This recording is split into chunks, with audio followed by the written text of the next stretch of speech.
What is up, my friends? Hope everybody is doing well. Should have some people logging on here, hopefully sooner versus later. But for the handful of you that are already here, I appreciate it. Thanks for popping on. I'm going to drop a link here into the chat. If you're interested in attending my Complete Coach Seminar in Chicago, it is coming up June 21st, 22nd, 23rd. It's going to be an awesome weekend. We are going to learn a lot. We're going to have a lot of fun. It's just going to be an amazing weekend all around. So if you are interested, please go ahead, click that link in the chat, check it out. I believe there's a $100 discount leading up to it. So yeah, I think May 1st is maybe the cutoff for that. So if you're interested, would love to have you there. If you are here and you have questions, this is an open forum. Whatever questions you want to have answered, drop them in the chat. I will just answer them to the best of my ability in the order that I receive them. But man, this is your guys' show. I'm here for 45 minutes. Anything that I can answer for you, I would be happy to take on. So fire away. Hopefully some of you have something prepared. If not, I can just sit here and monologue and riff for the next 45 minutes, but I don't think anybody wants me to do that. So any questions, any concerns, things you're struggling with, training, coaching, we can talk Marvel movies, Star Wars, favorite adult beverages. I'm an open book, so whatever you guys want to talk about, let me know. In the meantime, I will just give a shout out to Scott Charlin, who hosted an amazing event this past weekend. I was in Fort Wayne. It had been a hot minute since I'd done kind of like a bigger seminar. A lot of the stuff that I do now is smaller, a little bit more intimate, multi-day. But this was an awesome event, man. Got my CEUs here, feeling good about myself. Certificate of completion, 0.5 CEUs for the 2024 Northeast Indiana Sports Performance Clinic. So shout out to Scott for putting that on. And actually this week's upcoming podcast, I'm going to talk a little bit about the importance of attending the course or attending the event, because I think this is something that, look, we've kind of been deconditioned to do. 2020, the scars are still there. We still are kind of in this comfort zone of doing everything behind a screen or doing online courses and online content. And that's not a bad thing. Sometimes getting to a physical course can be tough, especially if you're older, you have kids. Travel might be a cumbersome detail for you. But I think now more than ever, we need to get back into the gym. We need to get back into these live events where we can be more interactive, because we all know, you can learn a ton from the presenter, right? And you can learn a ton from listening to somebody speak and taking meticulous notes.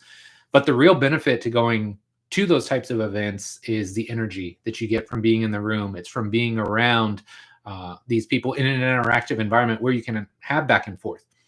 Whether it's a lunch break, whether it's drinks at the bar that night, that's where a lot of the real magic and the real learning happens. So a little sneak peek into this week's podcast, but I would definitely recommend, if it's not on your radar already, try and find some good in-person events to attend. So Thanasis says, "Hey, Mike, I'm very interested on how you apply Bill's model, specifically when an athlete requires a lot of reverse engineering. Would he first go through Bill and then join you in the gym, where you keep applying this according to his athletic needs?" Okay. So yeah, obviously Bill is incredibly smart. I use a lot of pieces from his biomechanical framework, but really it depends on where this athlete is at in the process. So whether it's rehab, whether it's training, I would say the further they are on the rehab end of the spectrum, the more time and energy they're going to spend with Bill or Eric, in this case, who's also a PT at the gym now. They're going to kind of drive the show early on. So if somebody is, let's just say something like a long-term recovery, like an ACL, generally they're acute rehab. So the initial recapturing range of motion, swelling reduction, basic quad strengthening, the isolative stuff, that's generally done off site. That's not something we try and do a lot of at IFast, just because we're a cash-based model. We don't take insurance, and a lot of that stuff is better suited to some of the big kind of facilities because it's very script-based. Now, once they've got through that initial time period, then they are going to probably start in with Bill or with an Eric. And especially early on in that process, I want them to drive the show because there's still medical check boxes or things that need to be checked off while I'm doing what I need to be doing in the gym. And then as they progress further and further, obviously they would see Bill or Eric for check-ins and they'd have an understanding as to, okay, they're looking great, they're moving in the right direction. And I would progress them into like the reconditioning and return to sport type part of that program. But that's generally how we do it at the gym. The earlier they are in the process, the more acute they are, the more the medical physical therapy side will drive the show. And as they get further and further out, that's where I tend to take the reins.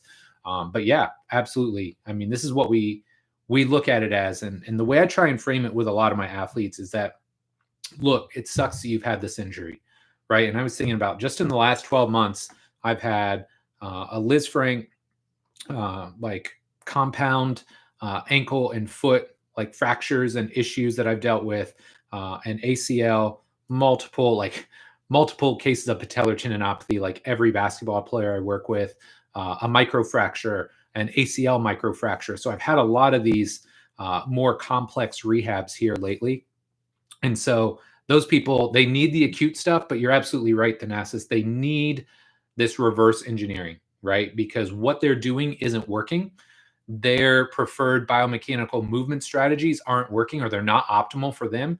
And therefore they're having a lot of this repeated tissue breakdown. So yeah, I kind of look at it as we work hand in hand, and they have their goals, and they kind of tell me, they being Bill and Eric, these are the things we're seeing. These are the things we want you to work on. I think most importantly, one of the best things they do, or they say, hey, like, here are some things we really want you to stay away from. And that's actually really valuable, because what that does is it gives me a framework of, okay, these things are off the table, but then everything else that I like or enjoy, or things that I think would fit well with this athlete, are in, right? Or at least there's a shot for inclusion there. So that's kind of the way that we approach it, and that's the way that I think about it. It seems to be working really well. I mean, again, we've had some tough cases the past couple months. A couple guys and gals in particular, where they were slow. The process took longer than I would have expected, and part of that too is working with a lot of international athletes now. It was almost easier when a lot of the basketball players that I worked with were domestic, whether they are in the NBA or they were in the G League. But just fact of the matter is, you make a lot more money overseas than you do in the G League. So, if you go overseas and if you get injured over there and you're working with a foreign doctor, now there's all these other issues, right? As far as just, getting interpretations of MRIs, getting feedback from the club, because now sometimes the club has their perspective on when this athlete should be ready and what's best for the athlete. So that adds a whole nother layer of complexity into the mix. But kind of rambling at this point, but hopefully, Thanasis, that gives you an idea as to kind of our continuum of care at IFast. And whenever the athlete is more acute, in a more rehabilitative state, then Bill and Eric are going to drive the show. And the closer they get to the actual return to their sport or return to competition, that's where I will take the reins and then continually lean on them for check-ins, just to make sure that the athlete is continuing to progress. But I'll take more and more of the onus and the responsibility as the athlete moves forward. So great question, my friend. Hope that helps. For those of you that are popping in now, go ahead. If you got any questions, drop them in the chat. Anything I can do to answer you guys, or any questions, training, maybe not just rehab, training, whatever you guys want to talk about, throw it in there. Let me think. Another thing that I will riff on for a minute, if you guys are here, is the program design mentorship. And I'm not just going to use this as a big pitch fest, but one of the big issues that I've seen in regards to program design, and I was actually going to shoot a short little reel or like a short about it today. But one of the big issues I've seen in program design here lately is this extremism. And I think most of us, probably all of you that are watching this, kind of fit in the middle here. But I'm seeing this extremism where on one side, people are totally focused on just like the big picture, right? Like they don't care at all about the details. It's big picture. It's, oh, as long as my athletes are power cleaning, squatting, and bench pressing, they're good. And they're doing that every day in the gym. There's very little focus on or attention to detail. They're not filling in gaps. They're doing the same thing repeatedly ad nauseum and expecting the athlete to get better. So there's like that end of the spectrum. And I also think of that end of the spectrum as like the outputs at any cost. Like our only goal is to get higher numbers on our record board. And on the other end of the spectrum, and I'm seeing more of this now, is this kind of snooty approach to program design, right? I don't know if it's super practical, but these people that are like so locked in on the details, they're missing the forest for the trees. And, you know, maybe you wrote a goblet front foot elevated split squat, and they're like, oh, well, if you didn't do a, you know, front foot elevated split squat with a right hand offset and an inhale down and a 5-second eccentric with a 3-second ISO and a 2-second overcoming action, you're doing it wrong, right? And so I think what we need to do, and the best program designers that I've worked with and that I've interacted with constantly are able to contrast between these two ends of the spectrum. They see the big picture, the 30,000 foot view of, okay, this is where my client or athlete is at.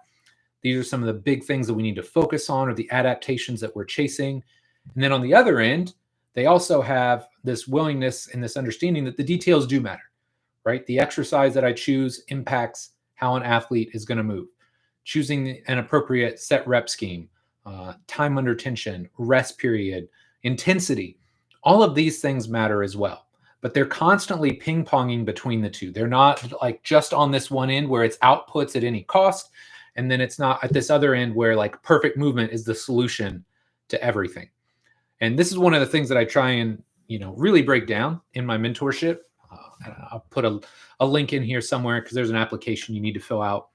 But I think that's what the best program designers do. They're constantly ping-ponging back and forth between big picture, what does this athlete need? How can I help them get it? And then, okay, what are the details necessary to create that adaptation, to get the response that I want? And then once they've done that, then they come back over here. Okay, now that we've done this thing, what's the next big thing? What's the next big rock that we need to take on? So if you haven't checked it out, I mean, I always tell people, if you haven't done the cert, do the Complete Coach Cert first. It's a great place to get started. It's going to give you a foundation. And it's basically like, once you have a NASM or an NSCA or an ISSA cert, once you've got one of those, then take the Complete Coach Cert, because it'll help you just better integrate this stuff. And I think in a lot of ways, it's a little bit more practical than some of the more textbook focused certs. And then from there, if you really want to dive into program design after you've done the Complete Coach Cert, then the program design mentorship would be a great option. Okay, so Thanasis says, thanks for the detailed reply, Mike. I was always interested, given the uniformity of the model, how a trainer and a physical therapist combines their efforts. Thanks again. You're welcome, man.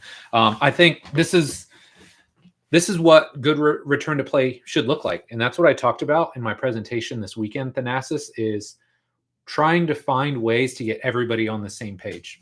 And, you know, if you're in like a major sports club, right? Like if you work in the NBA, the MLS, MLB, I know how a lot of these high performance departments work is that the first thing you do when you come in the morning is you have like a team meeting and you talk about all the athletes. And if it's a return to play athlete, you've got all the stakeholders in there, right? You got the PT or chiro, massage therapist, strength coach, nutrition expert. You've got all these people kind of giving their input as to where the athlete's at and what they need to be working on. So if you're in that kind of environment, that's great. I am not. So one of the things that's very important to me is when we're doing return to play with an athlete is having this line of communication, again, with Eric, with Bill. Hey, where's the athlete at? What do we need to be working on? Okay. If I refer them, say, to a massage therapist, because we've got a world-class massage therapist named Jenny Owens. Shout out to Jenny if she ever sees this. But I'm communicating with her like, hey, here are the things that we're working on. Here's some areas we'd like you to maybe address, but then please give us feedback. Like, what are you finding? What are some areas that we might have missed? And I think that's what good return to play looks like, is that, you know, there's like this holistic approach, but it also gives each stakeholder the autonomy to work in their own respective wheelhouse and get the best result. So Thanasis, again, great question. Bo Matthias, man, I just had your brother in the gym, dude. So first off, thanks for coming on here. So Bo wants to know, how do you balance between keeping the program fun to keep clients engaged while still keeping them consistent, basic, and progressive exercises? Man, this is a great question. And I think this is so important because a lot of times people assume that just because we focus on the compound lifts or that we focus on good movement quality, that everything we do is boring. And so I think there's a couple ways you can do this. Number one, I like to think of progressions within progressions, or lateralization, some people might call it. But let's say we're working on, say, a goblet squat, right? We just want to try and improve somebody's squatting pattern. Well, maybe we are going to start with a goblet squat for 4 weeks, 6 weeks. The next month, if possible, maybe I'm going to move to a 2 kettlebell front squat. So looks and feels very, very similar. And I can recreate almost an identical load, right? So now it's just a little bit of a difference going from this posture to this posture, but it's enough variety. It's enough like mental stimulus to keep that client or that athlete happy. So I think just finding like those little micro progressions or lateralizations is huge. It will help increase buy-in. Changing around little things like set and rep schemes, like instead of, just straight 12s forever, hey, let's do a month of 10s or 8s. If they're moving well, maybe we could do a month of like 6s and we chase a little bit of strength focus. So I think that's one thing. But I also think beyond just like the exercise progressions, a big part of this is how you approach the actual session itself. So for me, I'm always a believer in trying to create just like a fun and engaging environment. And I want the gym to just be something people look forward to. So today, and this is not any fault of Dave, because Spotify can be hit or miss with their playlist, but I came in and it was like a 90s alternative rock playlist and something just super slow and dreary came on. So I went over and I kind of knew who was in the gym. And so I put on like more of like an upbeat classic rock playlist because I knew who was in the gym and who was coming in. And so just something a little bit more upbeat, a little bit more engaging, turned up the volume just a little bit. Now we got a little bit more energy. How you're interacting with people, what is your energy level like? If you're super low and melancholy, I like to call them Eeyores, or sometimes people call them energy vampires. You don't want to be one of those people as a coach. So finding ways to just increase the energy in the gym, get people switched on. So between the things that you do to the environment and then the exercises that you coach and cue, I think if you can marry those two things, you can make it a lot more fun and a lot more engaging. And then the final thing I'll leave you with, Bo, is one of the biggest reasons that people seek novelty is that it's not just because they inherently need it. Some people do, but I think a big part of it is that they don't understand why they're doing stuff, right? And part of that is on us. I talk about this in the cert. I talk about it every chance I get, quite frankly, is that helping people understand the context behind the exercise selection or behind your program. So if we're doing a goblet squat, I would describe a goblet squat like the X's and O's of it the same almost across the board. But the context to somebody that wants to, like a stay-at-home mom who wants to get rid of their, post-baby fat, whatever, right? Because those are people that come into our gym. So they want to lose the 15 or 20 pounds after they had their baby. Okay, great. The way I'm going to describe a goblet squat to that person is different than the bodybuilder who's got a back injury that wants to get back to building big showy muscles. That's going to be different than how I describe it to a young athlete who wants to jump higher and run faster. So I think giving them context behind the exercises, maybe why is the squat pattern so important for this person? Help them understand it.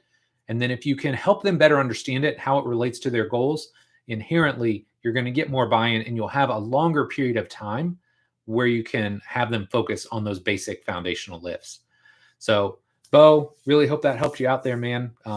It's something that absolutely took me a little while to come to grips with, because there are just a certain segment of the population that need novelty, right? They want to do new stuff all the time.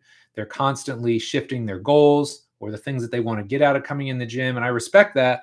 But I will also say sometimes too, like if you're doing all the right things and it's just not getting through to them, sometimes those just aren't the best clients for you, right? Because if you're trying to do things what we interpret to be the right way, you're building good movement patterns, sound progressive overload principles, just trying to really help this person level up, and they are not jiving with that, there's somebody at like the big box gym down the road that will literally just give them a different workout every day in an effort to smash them.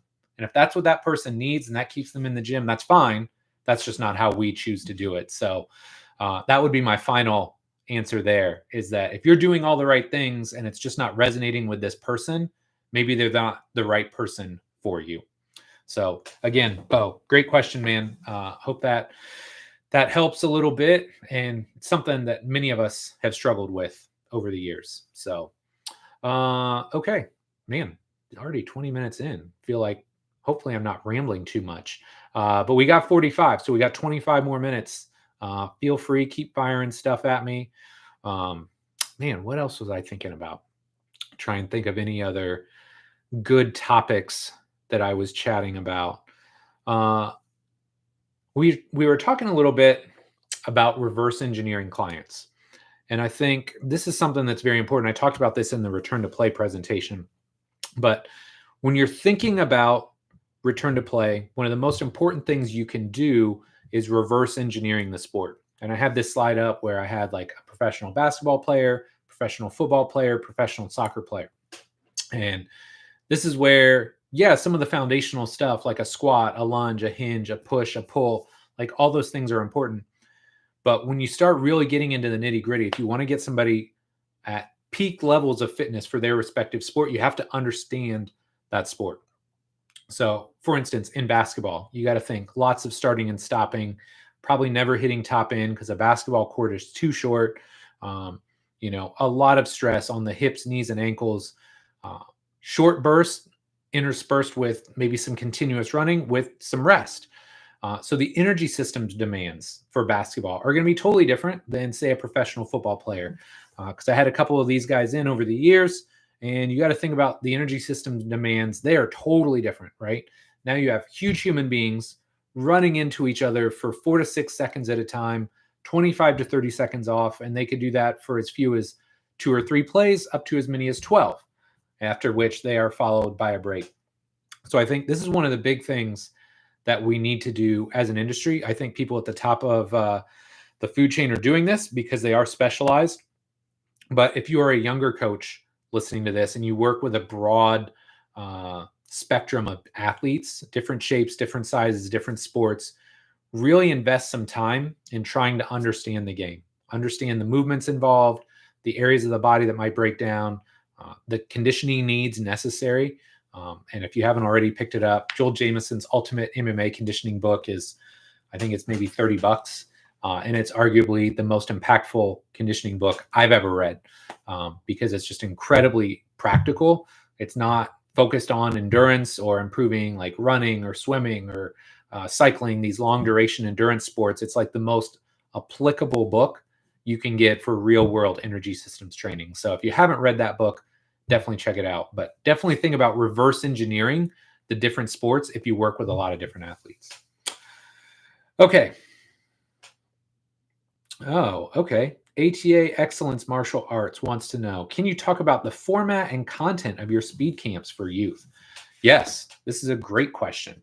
And I actually did an entire podcast on this a while back. But so for me, I love these speed camps. Number one, I get time with my daughter, which is like kind of a bonus. This was my way early on of getting her to come in the gym and start training.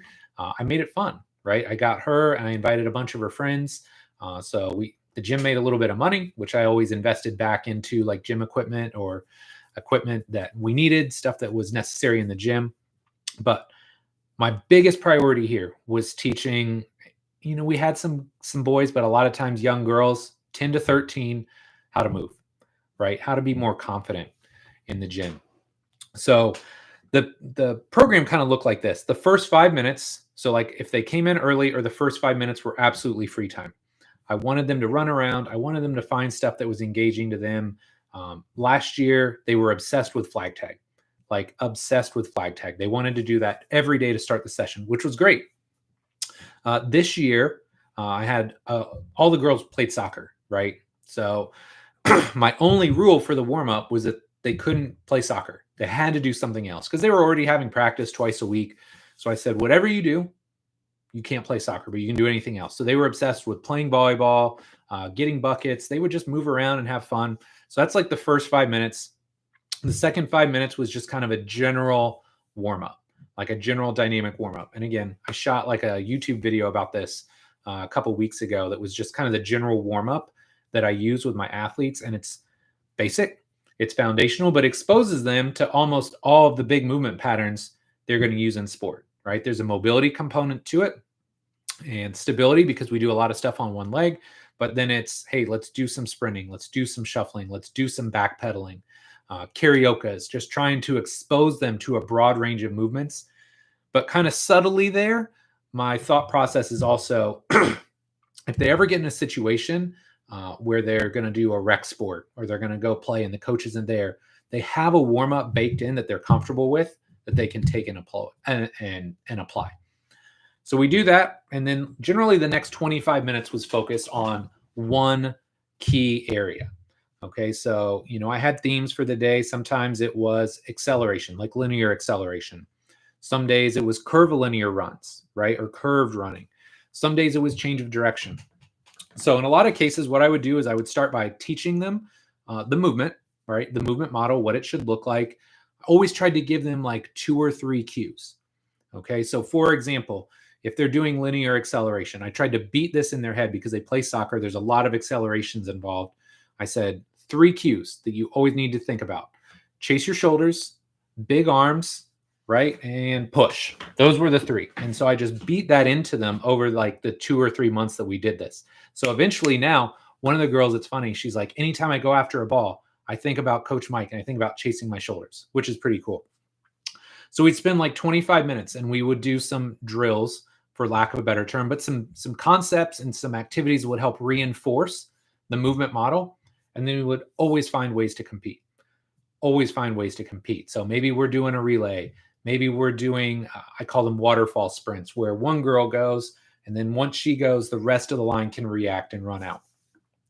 So we would do that for 20 to 25 minutes. And then if you're doing the math here, that gives them 20 to 25 minutes on the back end. I was really focused on giving them some foundational strength training. And again, I always have to relay this to parents because the girls this year were 6th and 7th grade. And so I want them to understand this is not about getting them in the gym and turning them into powerlifters. I want to teach them how to squat effectively, how to lunge effectively, how to do a push-up, what real core training should look and feel like, getting them confident in like doing chin-ups. So we would put a band in the rack and we would have them start working on chin-ups. And so again, kind of the thought process here is twofold. Number one, getting them ready because at some point they are going to be in a large group environment, probably at their school in a weights or advanced PE class, and they're going to have to do these things. So I want me to be their first exposure versus a high school weight room where there's 60 other kids, 1 or 2 coaches. They're putting a barbell on their back. They're around all their friends. That's not the best environment to learn how to lift. So I wanted to give them that foundational like S&C piece of this. So even if I never work with them again, they've got a basic understanding of how a squat, a lunge, a hinge, a press, and a pull should feel. But then also there's just the confidence side of it.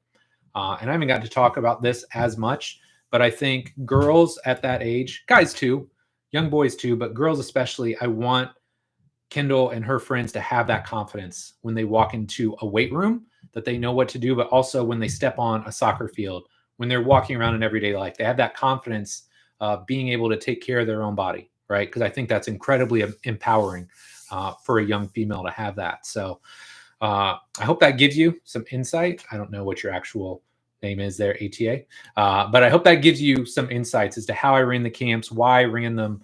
Incredibly impactful, I think, for me, maybe even more so than the girls. I just love working with that age group, but definitely something I will do in the future.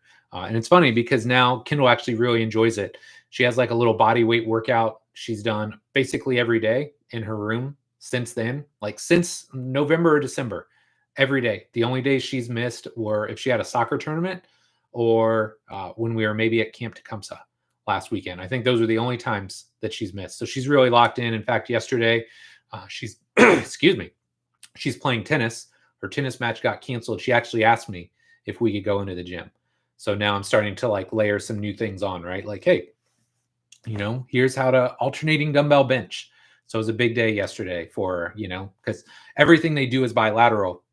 And, she's used to just cranking out push-ups, but giving them dumbbells, making them stabilize and control one arm at a time, that was a challenging task for her. So it's going to be fun. I just kind of told her, as she's in 7th grade, she'll move into 8th grade next year, especially over the summer. We're going to get in there like twice a week, and we're going to put in some work and just kind of really help to build her body and in part build her confidence to see what she can do, not only on a soccer pitch, but just in life. Because last thing on this topic, this is one of the big things that I would pitch when we did not only these camps, but when we ran our athletic development classes at IFast, is that like, look, if we're just being realistic, like 2% of kids are going to get a college scholarship. So does that mean that strength training isn't valuable to the rest of them? I think what we're doing is even more impactful for them later in life, because now they know for the rest of their life how to take care of their body. When they go to college, they know how to get into a weight room and they're comfortable, they're confident. They know how to do all the basic core movements. So I think there's a lot of power in teaching them at a young age. They've got the mobility, they can move really well. They haven't just been landlocked yet like we have. We're stuck at desks all day.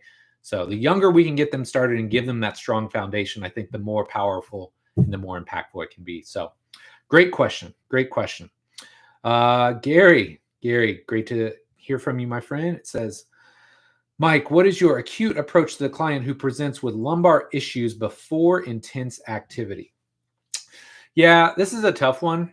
When somebody comes in and they've got lower back pain right out of the gate, there's a couple approaches and things that you could do here, Gary, that I think would be helpful. Number one would be trying to resolve at least some of that right out of the gate. So if you have not seen my ground prep series on the YouTubes, I think there's 2 versions, an older version and then one where I'm actually taking Luca through it. That's probably the better one because there's more coaching cues. It's a little bit more robust. I've added some things to it over the years, but I really like that series. And I know Luca would tell you, I mean, he's had some back issues over the years. That is nothing that he's tried to hide, but he's had some stuff over the years. And I think he does that almost every day before his training sessions now because he loves how it feels. So I would say starting them with the ground prep series could be a big thing. If they come in and they are very acute, but they still want to get some work in, one of the things that I would suggest, and talked about this a bunch, I've shot YouTubes about it, but I call this the reverse workout. So if you look at how a normal workout might look, it's big bang compound stuff first, and then we have our supplemental lifts, and then we have our accessories. And so what I would do for these people, and I've had to do it numerous times, especially when I had clients in lower back pain, is I just invert the workout. So maybe now, instead of starting with a squat or a push-up or a bench press, now I'm going to start with a core exercise and a half kneeling activity. And if they get through that and they're like, okay, back still feels good. Okay, now we're going to go to the second piece. And maybe that is a push-up and a split squat or a step up. Because again, a lot of times these involve less loading. They tend to be offset or asymmetrical or, activities that aren't like big bang compound lifts, like bilateral symmetrical stuff, like your squats, your deads, your bench presses, your pull-ups. So a lot of times those are generally pretty well received. And then it just comes down to, okay, if we've done those activities and we've gotten through those unscathed, now is there any variation of the compound lifts that they can do without pain? And that's where I think just being smart about stuff. So like there was a guy in the gym yesterday and he's had some lower back issues. And he just said, it was funny. He's like, man, I was trying to figure out how I could bench press without lower back pain. And I typed that into Google and you were the first thing that came up. And there was like a YouTube video. I'm like, yeah. So there's a couple options there. If you want to do like a bench press, you can start by maybe putting their feet up on a bench. If that doesn't do it, you could start with maybe a floor press variation, right? Knees bent. That way the back is flat on the floor. There's very little, extension through that lower back. They've got less likelihood of really like arching and compressing through the lower back, which tends to be very provocative. So, reverse engineering that workout or inverting the workout and then finding activities, again, maybe it's a feet elevated bench press or a floor press Maybe it's an anteriorly loaded squat, right? Again, I don't know what kind of activities you're doing, but hey, maybe we go with an anterior loaded squat variation, goblet, 2 kettlebells, zerker, plate reaching, So I would start with that. And if all of those things, like, let's just say that's just not working, one of the things I like to do is we'll do ground prep. We'll do a good extensive warm up. Maybe we can do something like a backward sled drag. Maybe that's something that allows them to kind of create some space on the backside. It allows them to continue to train, feel like they're doing stuff without irritating their back. Or another option is to just do all your warm up stuff. And then, hey, let's just do some really light, low intensity cardio. It's not the most exciting thing, but getting the blood flowing, improving their aerobic capacity in a lot of cases can help just make them feel better and ultimately fast track them and get them back into the gym sooner. So, man, Gary, that was a really good question. Something I have dealt with a lot myself over the years. But I would start with some of those things. I really like that inverse workout or that reverse workout. I've used it so many times. And most people are really shocked because the other great thing about that is, okay, let's say you do those things, right? And somebody's very anteriorly oriented, right? Big anterior pelvic tilt. But you start now with some core activities and you do some half kneeling. You start to get their pelvis back underneath them. And then again, maybe you do some push-ups. So you shift their center of gravity back. You're doing a front foot elevated split squat, which again shifts their center of gravity back and kind of improves their ability to separate those hips so their spine and their pelvis aren't moving as just like one concrete block. Well, now they just feel better overall, and now they can go and do some of those compound activities, maybe with some modifications or with some lighter loads, and it makes a big impact, right? They can go in and they can do that stuff relatively pain-free. So, man, Gary, great question there. Really good stuff and super practical. Like that's one thing I've been thinking a lot about these days is it's really easy to get lost in the weeds on the internet. Like the vast majority of us, the 80 to 90% of us that are in the gym, that are trying to do good work, we realize like there's a practical element to all this, right? Do you want to nerd out to the utmost extreme at times? Absolutely. That's how you level up your knowledge base. That's how you become a better practitioner. But again, like just diving into the weeds for the sake of, being like an internet expert or just trolling people for content is really frustrating. And it's frustrating when I see that because I think most of us understand like the best trainers, the people that are trying to do high level work understand there's nuance, but there's a practical element to everything that we do. And we don't coach in a vacuum. We don't write programs in a vacuum. And we've all written what we thought was the perfect program, right? Absolutely ideal for this person. And then it fails miserably because we were so focused on the program itself, we forgot about the human that we were writing the program for. So never forget that element of practicality when we're writing programs. Gary, you're welcome, man. I hope that helped. Man, if you guys have anything else, I got probably time for one more. I really overbooked myself today. I knew I wanted to do this, so I had this on my schedule and my calendar. But then, I don't know, also have like 4 Zoom calls immediately after this in rapid succession. I've got one of my basketball guys in the gym, so I got a jet in there. But yeah, man, this is always fun. I appreciate you guys coming on here. Like I said, if you guys think of it, we got time for at least one more as well. I hope you guys are enjoying the YouTube content as a whole. This has just been an interesting experience. Paul is the video guy and podcast guy that helps me with all this. We go back and forth on this a lot, and I try and remind myself that I'm a coach that creates content, not a content creator that just creates content for a living. So it's been interesting because, you have the hip mobility video, which you go and you look at that. I don't know who promoted that for me. Whoever did, thank you. But that has like 321,000 views versus my sumo deadlift video, which I thought, man, like I deadlifted a decent amount of weight. I thought it was a good breakdown, good tutorial. It's got like 350 views. So I've definitely not cracked the algorithm yet. I don't know exactly what I need to be doing, but if you are here, hopefully that means you're enjoying the content. And man, I just told Paul, we're going to just keep doing this, man. We're just going to keep plugging away at it. I'm going to do my best to create content that's relevant, practical, and valuable for you. So I really hope you're enjoying it and that it's making you a little bit better trainer and coach as well. Well, I have one other thing that I will talk about unless somebody has a question. One of the things that you guys know I am passionate about and excited about is I'm double gearing here because I got the IFast and the IFast basketball on today. But something I'm really passionate about is helping young basketball players. And by extension, I'm only one person and I can't train all of the young basketball players in the world. So something that I'm working on behind the scenes that will hopefully open in the next one, at most 2 months, is what I call IFast Basketball Insiders. So if you are a private sector high school strength coach, collegiate strength coach that works with basketball players and wants to learn from myself as well as other industry experts, I'm very excited about this project. So it's going to be very cool. Essentially, there's going to be monthly content drops where we're going to talk about things that are relevant to helping basketball players, whether it's conditioning, whether it's coming back off of injuries, return to play protocols, gaining weight, all the things that are relevant to young up and coming basketball players dealing with knee injuries or ankle injuries.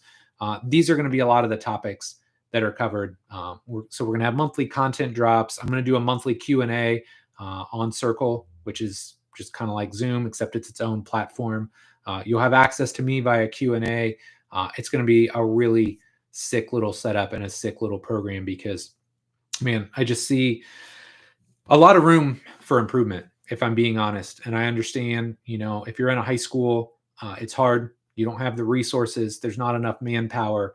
But when I just see basketball players for 4 years getting served up a steady diet of power cleans, back squats, and bench presses, and it's the same program the football players are doing and the same program the soccer players are doing, it's really frustrating to me because I feel like as an industry, we can do so much better. So if you are in the basketball space, again, primarily for like private sector, high school, and collegiate strength coaches that work in the basketball world, I think you're going to be very excited.